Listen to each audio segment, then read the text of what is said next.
A paz do Senhor, meu querido irmão.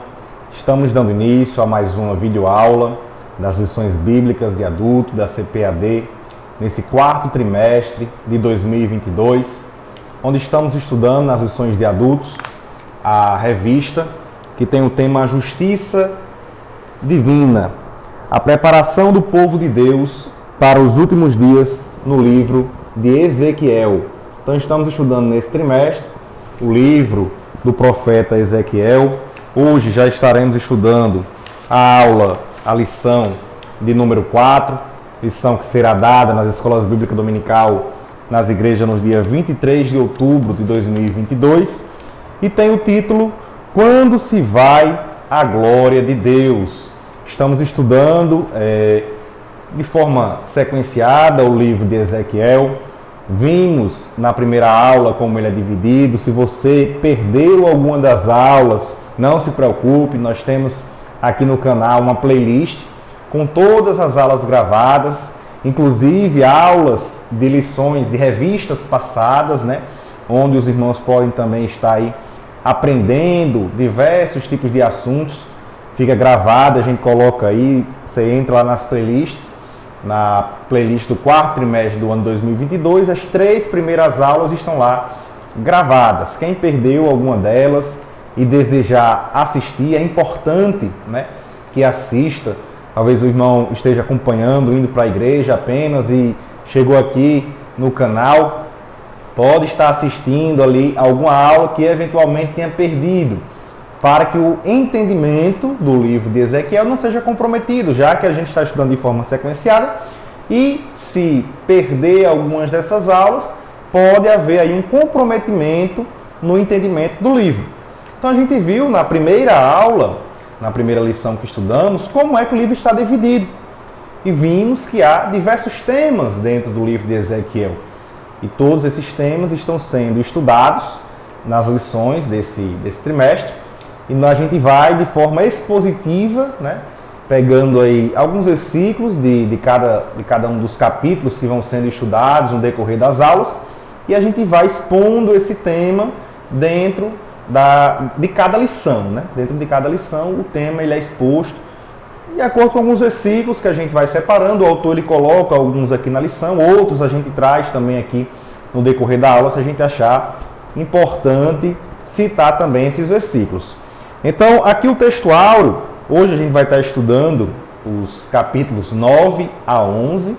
O textuário se encontra no capítulo 11, versículo 23 do livro de Ezequiel, que diz: E a glória do Senhor se alçou desde o meio da cidade e se pôs sobre o monte que está ao oriente da cidade. Já aqui o último estágio da partida da glória de Deus.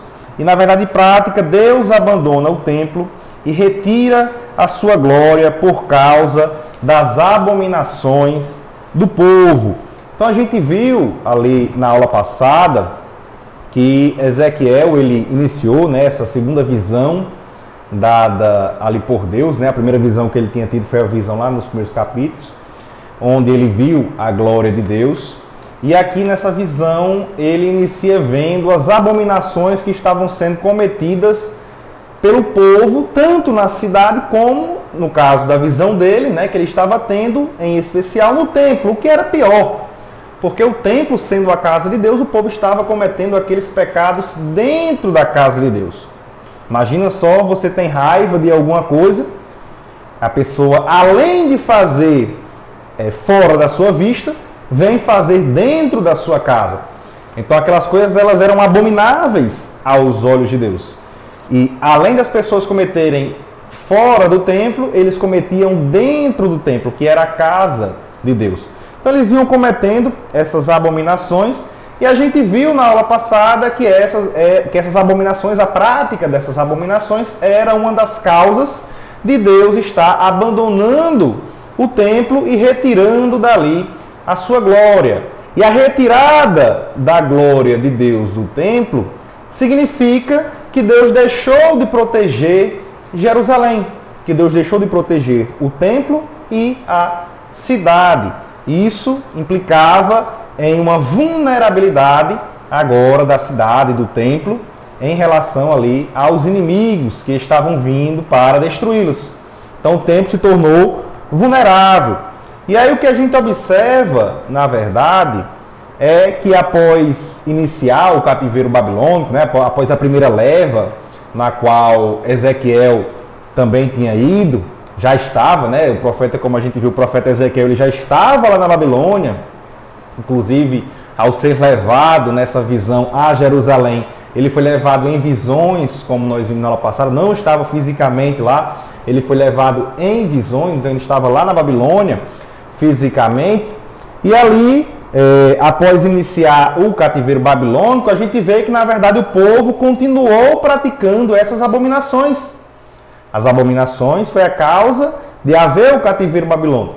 E mesmo após iniciar o cativeiro babilônico, o povo não acreditava que o templo, a cidade seria destruída, que isso era apenas uma fase e Deus iria ter misericórdia deles, mas eles continuaram a praticar essas abominações diante do Senhor. Não se voltaram para Deus para pedir misericórdia e restauração da parte dele. A gente vê, na verdade, que era de conhecimento da lei, lá em Deuteronômio, no capítulo 4, e nos versículos 23 a 31, né, Deus fala a respeito dessa situação que eles estavam passando, né, do versículo 23 até o 31. Os irmãos leem em casa, dá uma olhada aqui, para a gente não perder tempo na aula.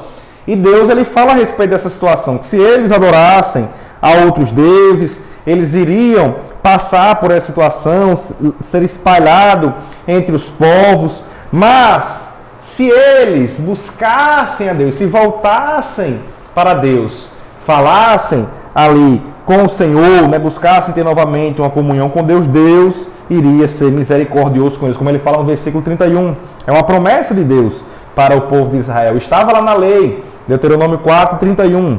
É bom ler do 23 ao 31 para entender a situação. Porquanto o Senhor teu Deus é misericordioso e não te desamparará, nem te destruirá, nem se esquecerá do concerto que jurou a teus pais. Isso se eles se voltassem para Deus. Como nós vamos ver aqui hoje, essa promessa de Deus para o povo de Israel era condicional.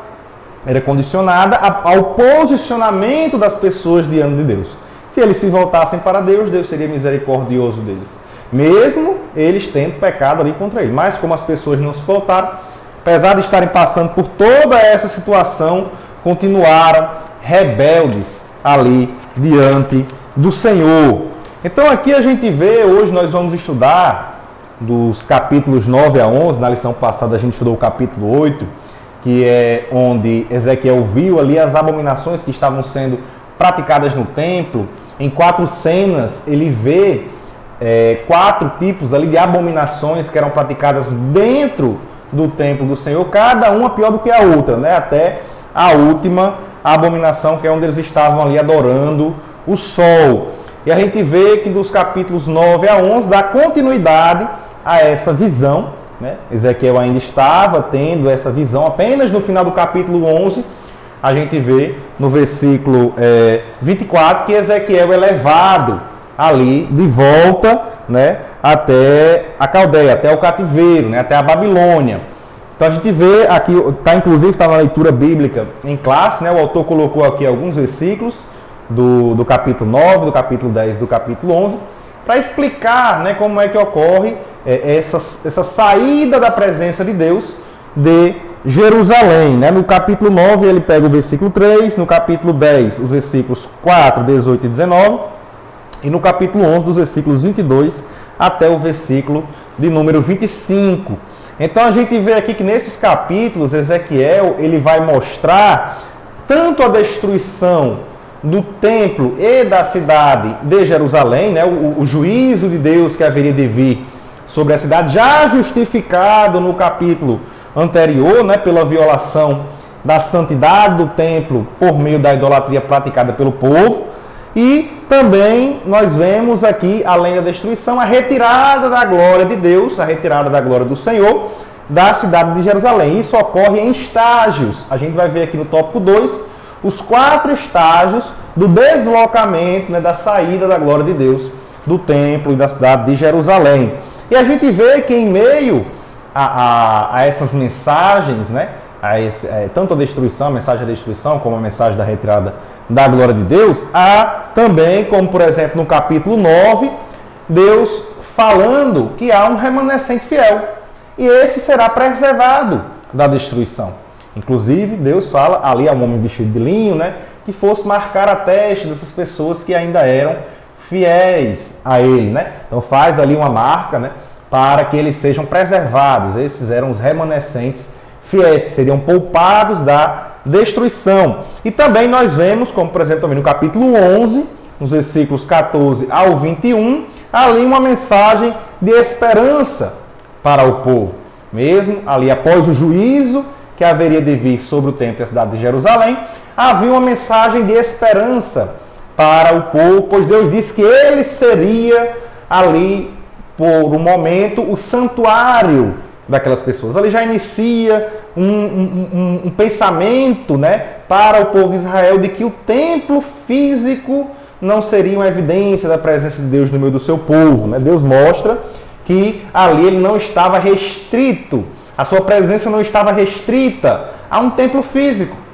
Ele era um Deus onipresente, um Deus transcendente, né, que está além de um local físico, além de uma posição geográfica, né? Até porque, então a gente vê que a retirada da presença de Deus e a destruição do templo de Jerusalém, elas são marcantes para o povo de Israel, né? Até porque ali naquela época, né, na antiguidade, a divindade ela estava geograficamente, né, vinculada a um território.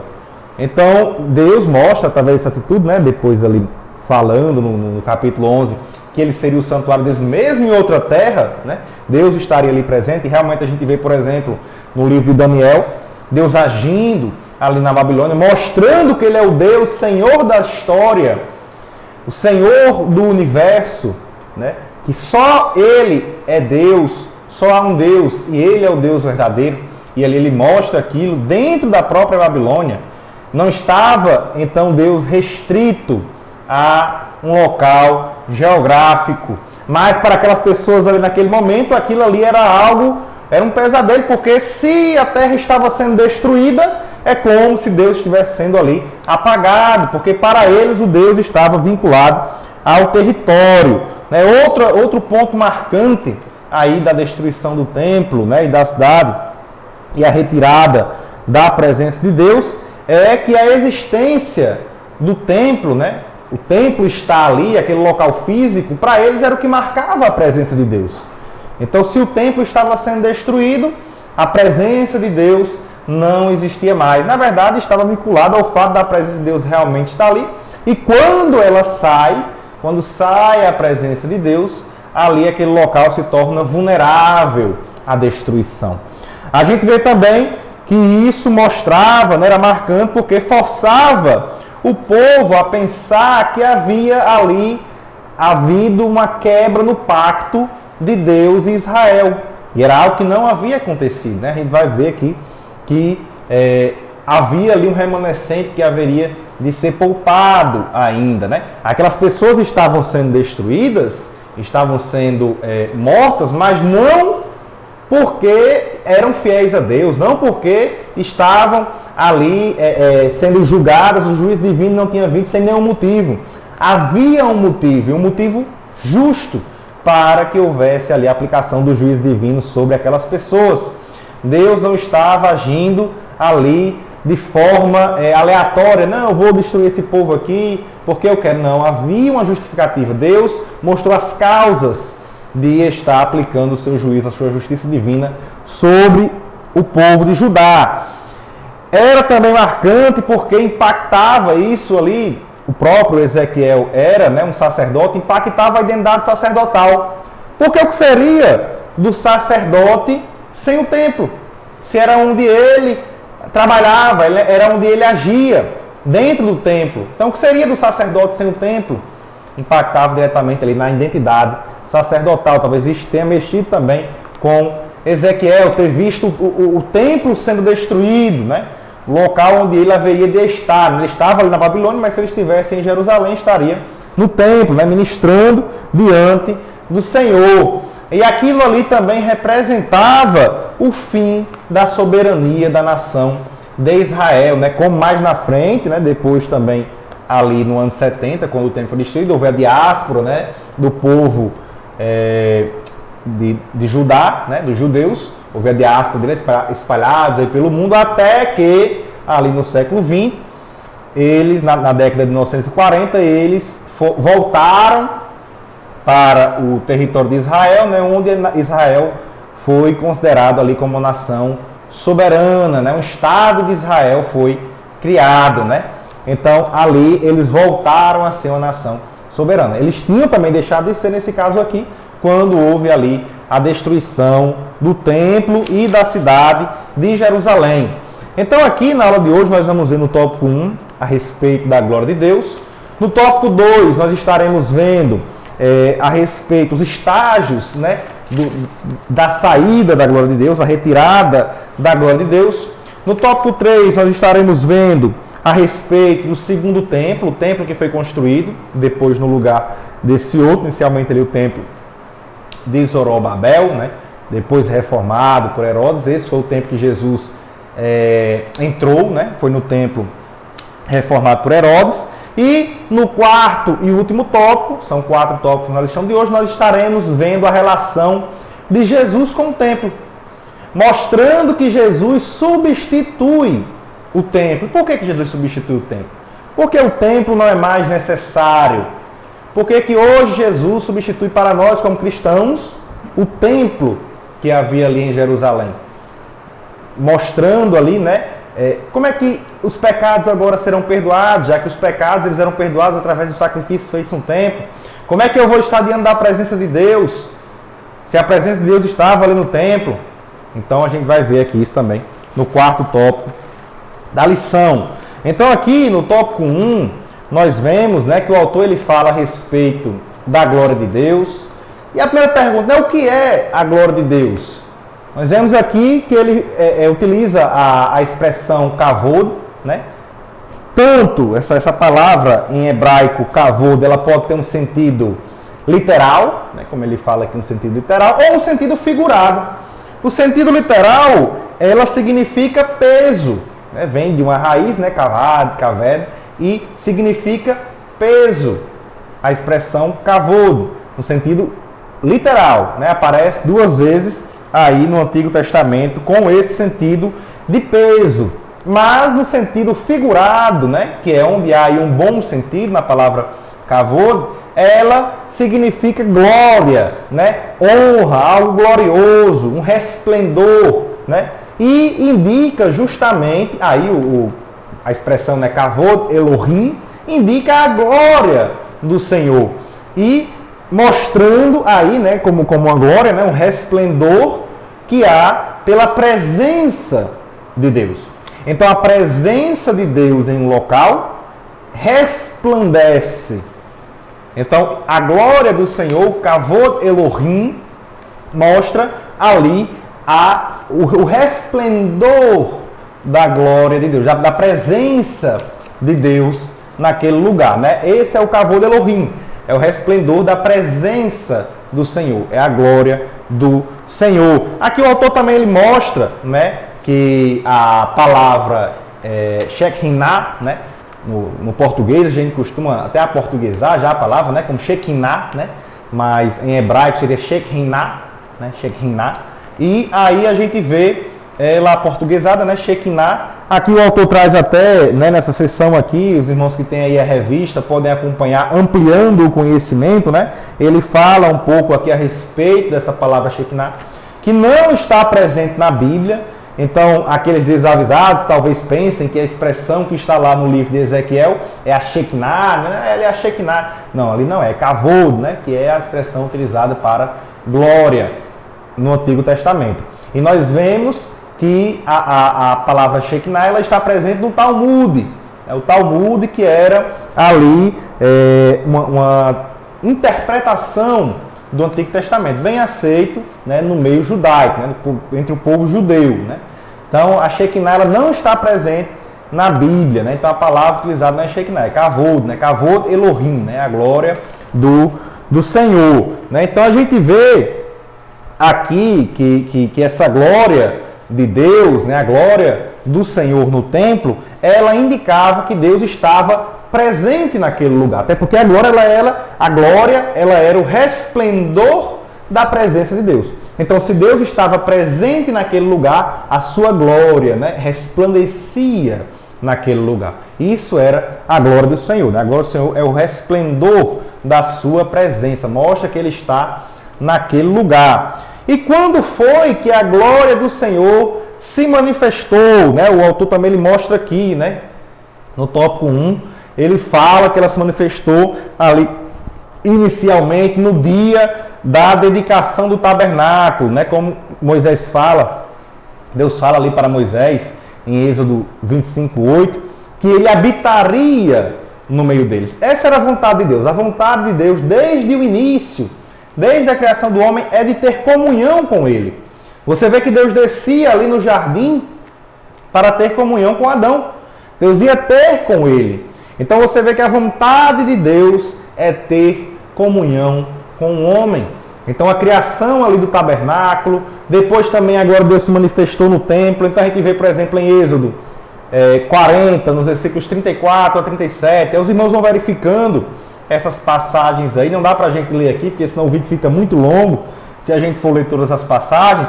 Mas os irmãos verificam aí, onde Deus, ele ali se manifesta, a glória do Senhor se manifesta na inauguração, na dedicação do tabernáculo, ali em Êxodo, no capítulo 40, os versículos 34 a 37. A glória do Senhor se manifesta naquele lugar. A glória do Senhor, ela também se manifesta, né? Ela desce do céu até a terra, na inauguração do templo, ali em 2 Crônicas, no capítulo 7, os versículos 1 ao 3. Mostra a glória do Senhor enchendo ali aquele lugar, se manifestando. E também ela atinge a sua perfeição, né, o seu clímax, né, a sua perfeição no Senhor Jesus. Onde a gente vê ali em João, no capítulo 1 e no versículo de número 14, João diz assim: "E o Verbo se fez carne e habitou entre nós, e vimos a sua glória."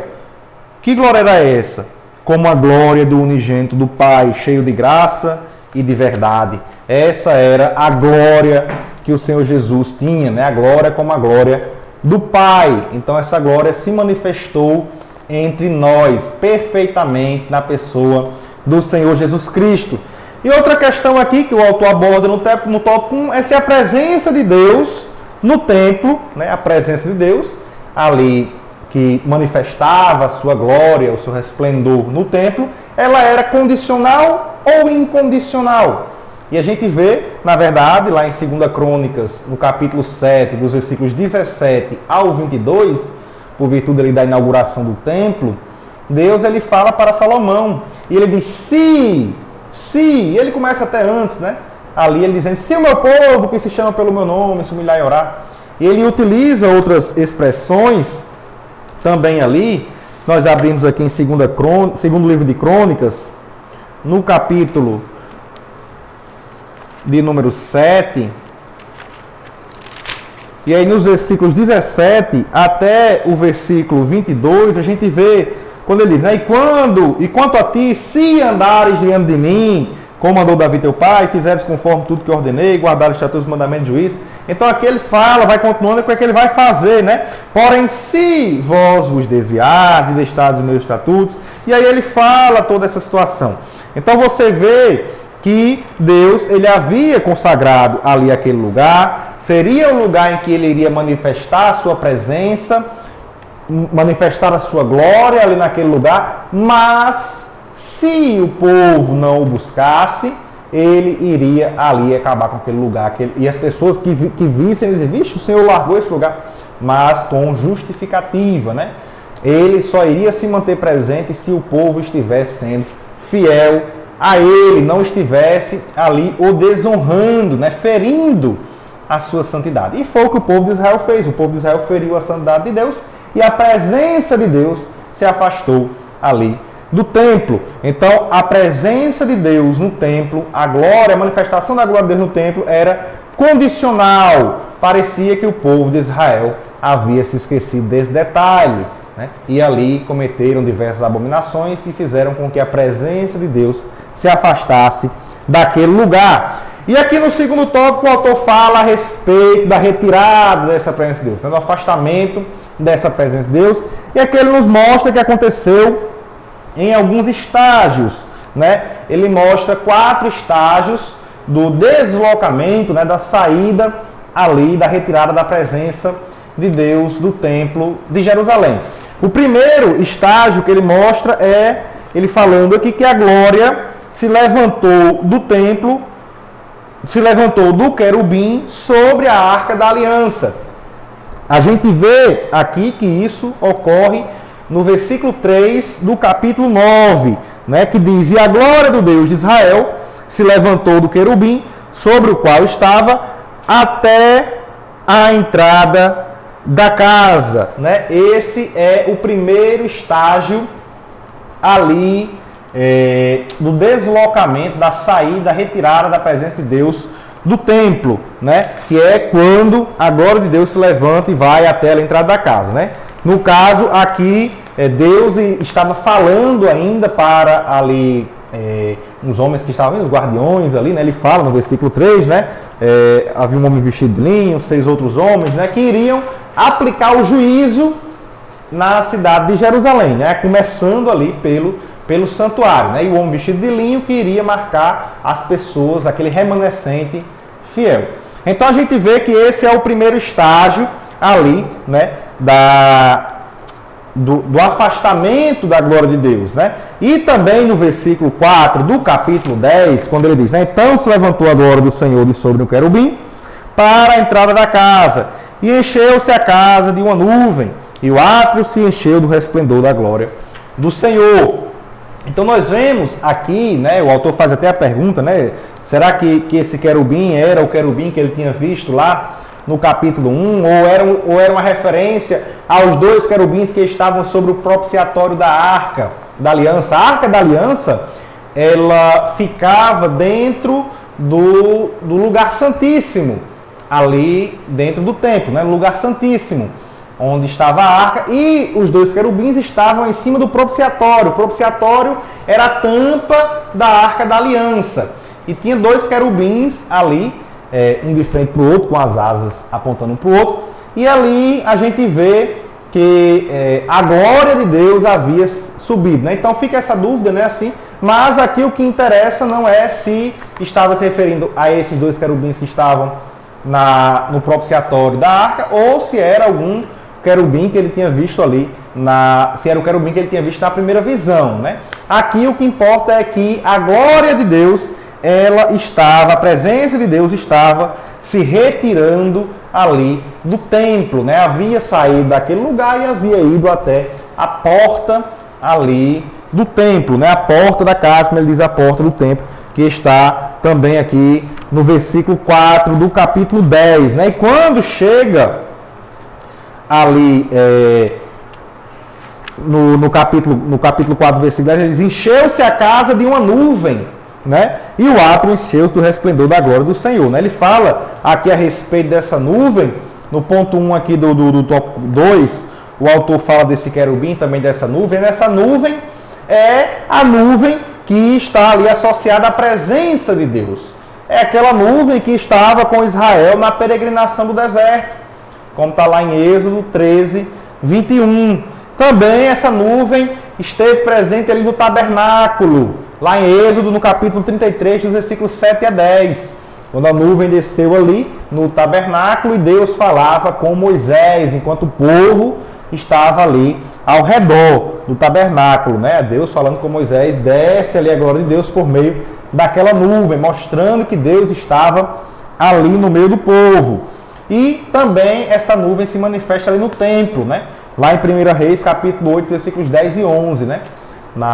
Porventura da inauguração do templo, a nuvem, ela encheu aquele lugar e eles não conseguiram ficar de pé, né? Mostrando ali a presença de Deus por meio da nuvem, né? Essa mesma nuvem foi a nuvem que ali também encheu, né, aquele lugar, né, encheu aquele lugar, e o átrio se encheu do resplendor da glória de Deus, né? Então a gente vê que nesse segundo estágio, né, quando estava ali na porta do templo, né, o resplendor da glória de Deus encheu aquele lugar, encheu o átrio, né, o pátio ali.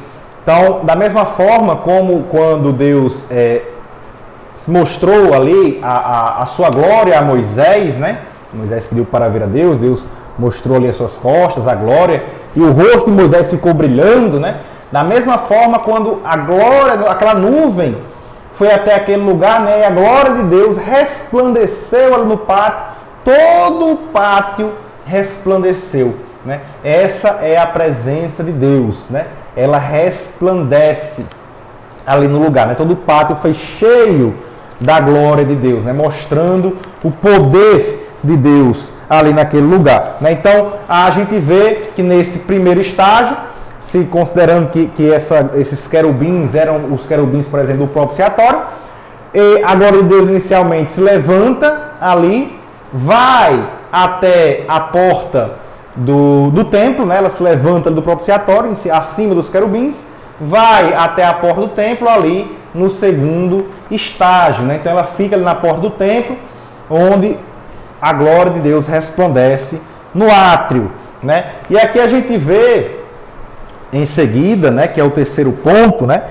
que faz referência ao capítulo 10, o versículo 18. Então, o primeiro estágio, o versículo 3 do capítulo 9, o segundo estágio, o capítulo 4, o versículo 4 do capítulo 10, o terceiro estágio do deslocamento da saída da glória de Deus está no versículo 18 do capítulo 10. Então a gente vê que no capítulo 9, né, começa ali a glória de Deus a se movimentar, né, quando ela se levanta e sai para falar com aqueles que haveriam de aplicar o juízo em Israel. E no capítulo 10, a glória ela se retira totalmente do templo, né, que ocorre aqui nos versículos 18 e 19, né, onde ele diz: então saiu a glória do Senhor da entrada da casa e parou sobre os querubins. E os querubins alçaram as suas asas e se elevaram da terra aos meus olhos. Então ele sai da porta e se eleva, né? Então a glória de Deus ela sai e sobe, né? Se eleva da terra, fica flutuando, né? Quando saíram e as rodas os acompanhavam e pararam à entrada da porta oriental da casa do Senhor, e a glória do Deus de Israel estava no alto sobre eles, né? Então você vê que Deus ele sai ali de cima do propiciatório, considerando assim, né? Que eram aqueles querubins, vai até a porta ali do templo, depois ele segue e sobe, né, até a porta da saída, né, aquela porta oriental, que dava ali de frente, né, a porta oriental do templo, estava o Monte das Oliveiras, né, que é aí do último estágio para onde vai a glória de Deus. Então ela vem, sai, sobe, né, flutua ali na porta do templo, depois sai flutuando ali na cidade até chegar no Monte das Oliveiras, que é o último estágio, né? Então a gente vê aqui com a saída da glória de Deus do templo, se cumprindo aqui nesses versículos 18 e 19 do capítulo 10, o cumprimento ali do que havia sido proferido por Moisés ao povo de Israel, em Deuteronômio, no capítulo 31 e nos versículos 17 e 18, Deuteronômio 31, 17 e 18, que diz o seguinte, deixa eu abrir aqui, Deuteronômio 31, 17 e 18, que diz assim: assim se acenderá a minha ira naquele dia contra ele, e desampará-lo-ei, e esconderei o meu rosto deles, para que sejam devorados, e tantos males e angústias o alcançarão, que dirá naquele dia: não me alcançaram estes males, porquanto meu Deus não está no meio de mim? Esconderei, pois, totalmente o meu rosto naquele dia, por todo o mal que tiver feito, por se haver tornado a outros deuses, né? Então você vê que foi realmente o que aconteceu ali, isso que foi proferido por Moisés para o povo de Israel, que estava na lei, ocorreu da forma como aqui está durante ali a opressão do povo da Babilônia. E também havia sido proferido também por Oséias, né, ali porventura do juízo no Reino do Norte, em Oséias capítulo 9, versículo 12, onde Deus também ali afasta a sua presença do meio do povo, né? Isso no caso do Reino do Norte, né, que já havia sido destruído nesse momento aqui do cativeiro babilônico. Então, nesse terceiro estágio, a gente vê que a glória de Deus ela se move, né, até, como diz aqui no versículo 19, a porta oriental, né, o portão oriental do templo, né, ali da casa do Senhor, né, como eu falei. Então ela sai, se move e vai até o alto, né, até a porta oriental. E aqui a gente vê que no capítulo 11, né, então capítulo 9, capítulo 10, no capítulo 11, depois de tratar ali dos versículos 1 ao 13 a respeito do juízo que havia de vir sobre o povo, e dos versículos 14 até o 21, falando a respeito da esperança que Deus estava dando para o povo após o juízo, né, que ele iria ser ali o santuário do povo, Deus volta, né, o texto ele volta ali a falar a respeito do deslocamento da presença do Senhor, né, que finaliza ali nos versículos 22 e 23, né, que está aqui na leitura bíblica em classe, né? Quando diz, né, então os querubins elevaram as suas asas e as rodas as acompanhavam.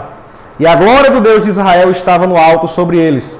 E a glória do Senhor se alçou desde o meio da cidade e se pôs sobre o monte que está ao oriente da cidade. Aqui o monte das oliveiras, né? Então, como eu falei, né, essa porta oriental, né, o templo dava de frente para o oriente, né? O templo ele ficava de frente para o oriente, e aquela porta que dava ali de frente para o oriente também dava, né, ali, você olhando para o oriente, via o Monte das Oliveiras. Então Deus ele saiu, foi até a porta do templo, depois até a porta oriental e seguiu, né, ali flutuando até o Monte das Oliveiras, né, que ficava ali próximo ali do templo, né, o Monte das Oliveiras.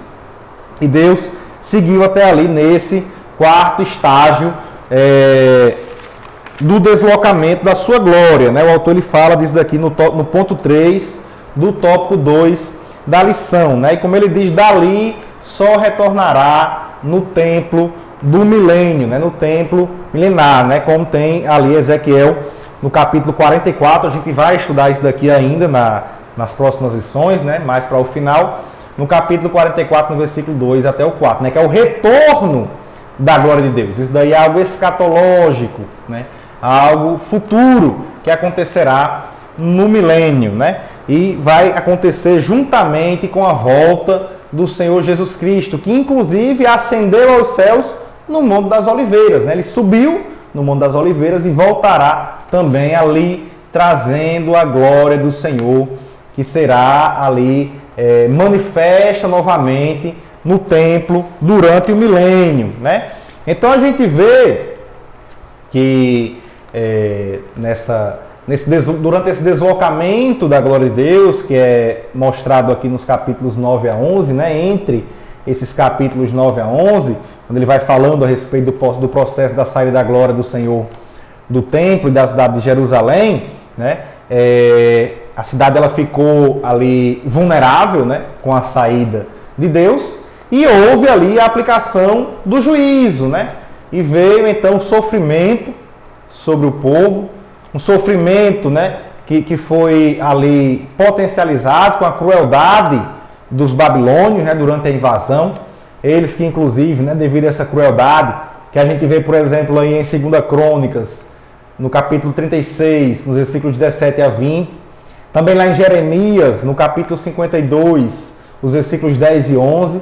Então os irmãos vão dando uma olhada nesses versículos. A gente já falou até aqui em aulas anteriores a respeito desse versículo. A gente leu esses versículos aqui, mostrando como é que se deu a destruição da cidade de Jerusalém, né? As maldades que o povo babilônico cometeu. E por isso, por ter tamanha crueldade, né? Eles foram também ali julgados pelo Senhor mais à frente, né?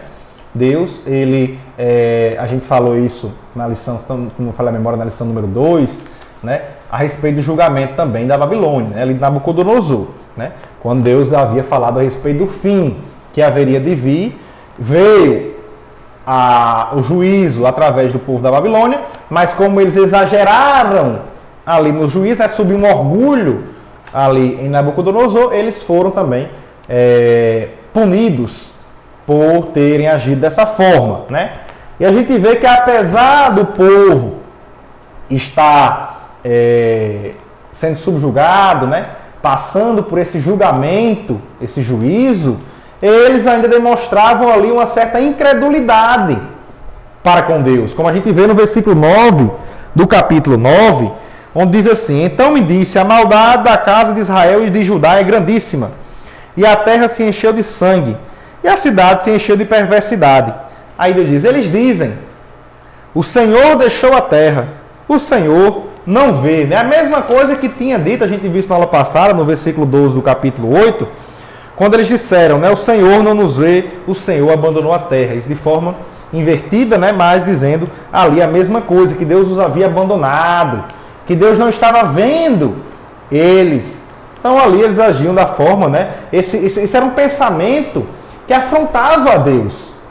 Um Deus onipresente, um Deus onisciente, que está em todo lugar, que vê todas as coisas. E ali eles afrontavam a Deus, mesmo tendo conhecimento de Deus. Não eram pessoas que não conheciam a Deus. Não eram gentios. Ali era o povo de Deus. O povo que conhecia a Deus e estava ali blasfemando, dizendo que o Deus onipresente não estava ali e que o Deus onisciente não estava vendo eles. Não estava vendo o que eles estavam fazendo. Então a gente vê que o povo, a partir disso daí, né, eles queriam dizer que Deus havia partido e que não estava vendo o pecado que eles estavam cometendo. A gente pode fazer aqui o que a gente quiser, Deus não está nos vendo. Da mesma forma, hoje em dia, que vem uma aplicação para nós, né, muitos crentes, muitas pessoas buscam, de alguma forma, né, explicar o que está fazendo para facilitar o seu erro. E aí muitos dizem, não, isso daí não faz mal não. Pode fazer que isso aí não faz mal não, não tem problema não. Mesmo a Bíblia dizendo que aquilo ali faz mal. Mesmo dizendo que aquilo ali é errado. Não, eu já fiz bem muita vez já, não se preocupe não. Não, todo mundo faz isso. Não, todo mundo bebe. Todo mundo se droga. Todo mundo mente. Como se isso fosse algo que fosse para ser repetido. Se a Bíblia diz, se a palavra de Deus diz que é errado, não podemos relativizar a verdade. O que é certo, o que é errado. Não importa onde você está. E aí muitos dizem, não, ninguém está vendo não. Se preocupe que ninguém está vendo não. E acha que porque não está na frente das pessoas que comumente ele está, ele pode fazer o que quiser. E usa isso como pretexto para fazer coisas que desagradam a Deus. Não, ninguém vai saber disso, ninguém jamais vai saber a respeito disso.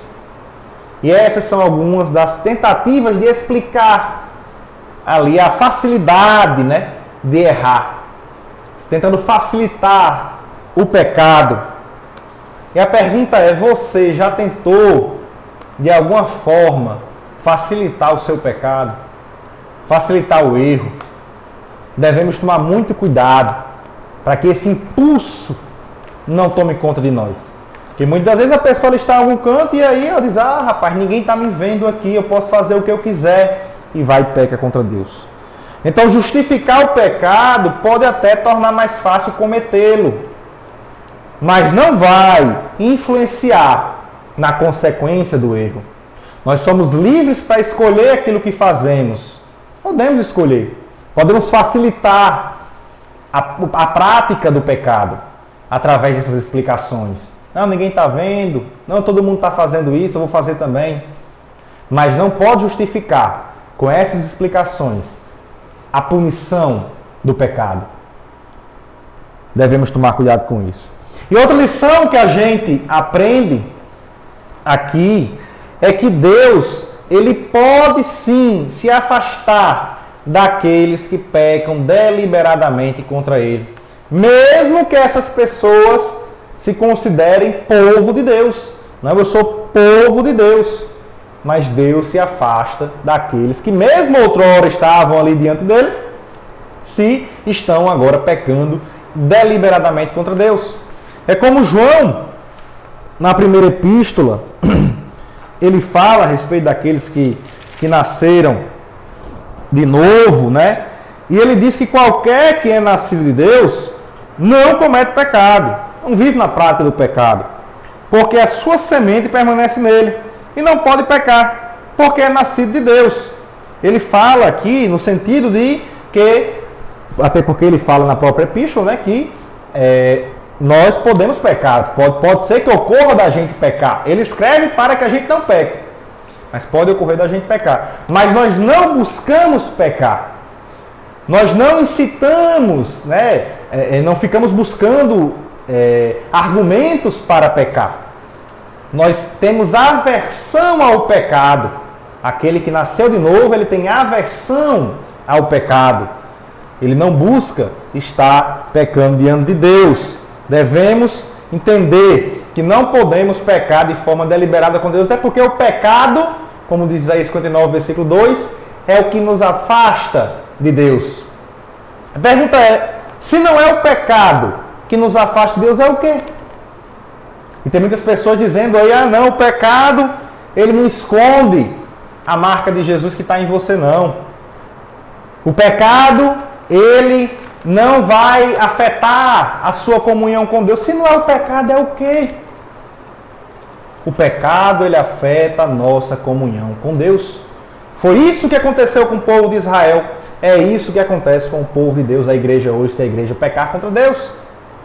Você hoje pode estar como igreja, mas se você pecar deliberadamente contra Deus, se você fizer isso de forma proposital e não se arrepender de seus pecados, você vai se afastar de Deus. O seu novo nascimento não é válido.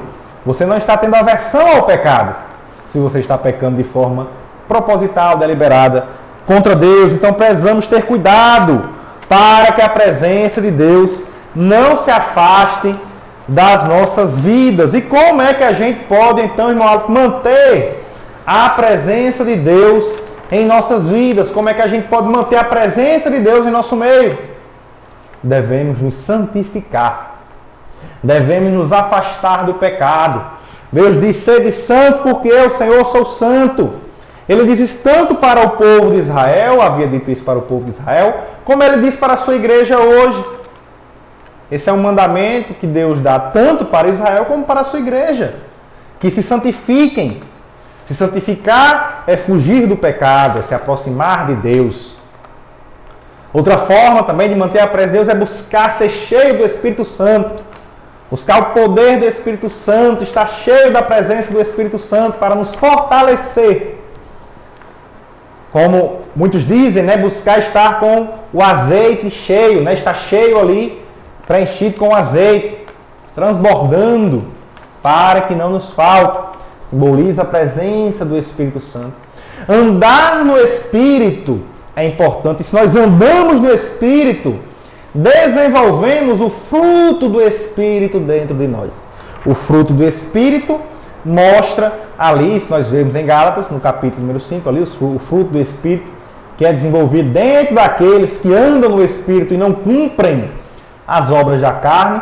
Ali são características de Deus que Ele comunica conosco. São atributos comunicáveis de Deus para nós. O amor, a longanimidade, a paz, a bondade. Isso é algo que Deus comunicou conosco.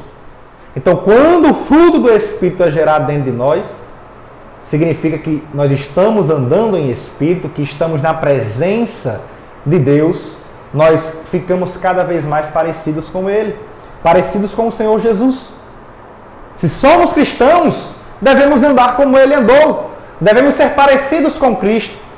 E se fazemos isso, a presença de Deus, ela se mantém em nossas vidas. Então essas são formas, né? Santificar, buscar ser cheio do Espírito, andar no Espírito para que o fruto do Espírito seja desenvolvido em nossa vida. São formas de manter a presença de Deus em nosso meio, para que ela não se afaste.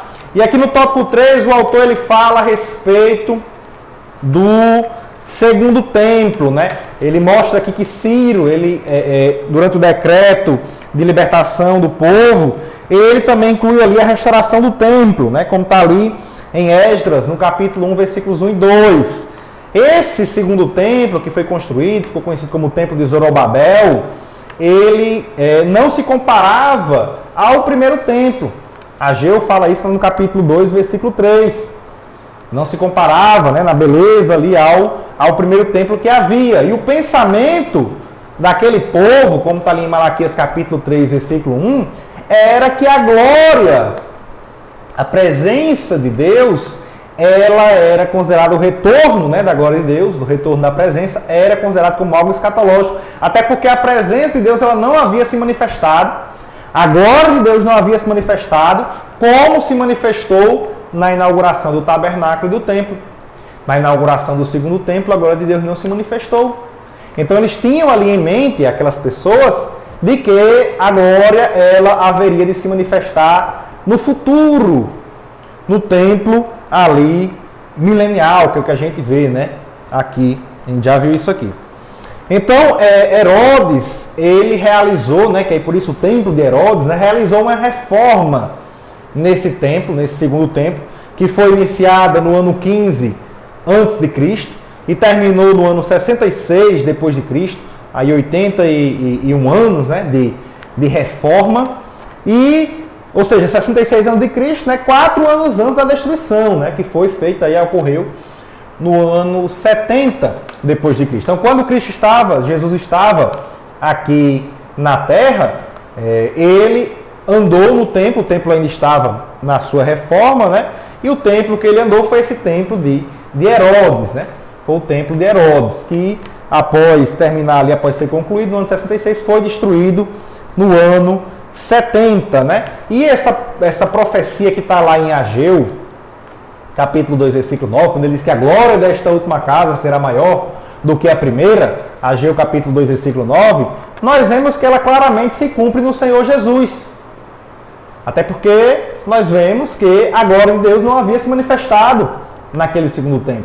Mas quando Jesus entrou no templo, ali a gente vê em Mateus capítulo 21, nos versículos 12 até o 15, Jesus ali no templo, quando ele vai até o templo, ele, como a glória do Pai, se faz presente ali no templo. Isso é uma interpretação, né, do caso do cumprimento de Ageu 2:9. E outra interpretação também que é cabível está relacionada também a Jesus. Quando ele vir, no momento da sua segunda vinda, para o milênio, a sua glória se manifestará ali também no templo durante o milênio, né? Então, está relacionado, claro, esse versículo 9 do capítulo 2 de Ageu ao Senhor Jesus, né?